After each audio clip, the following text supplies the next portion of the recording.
Dobar dan, pozdrav iz ordinacije Lolin. Evo jedan kratak prikaz estetskog slučaja. U pitanju je nedostatak gornje jedinice, prirodni zubi pacijentovi.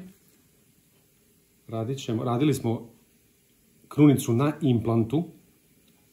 Trudili smo da savršeno imitira prirodne zube. Dakle, implant je stavljen pre više od pola godine, nosio je privremenu krunicu i došlo je vreme za definitivni zub.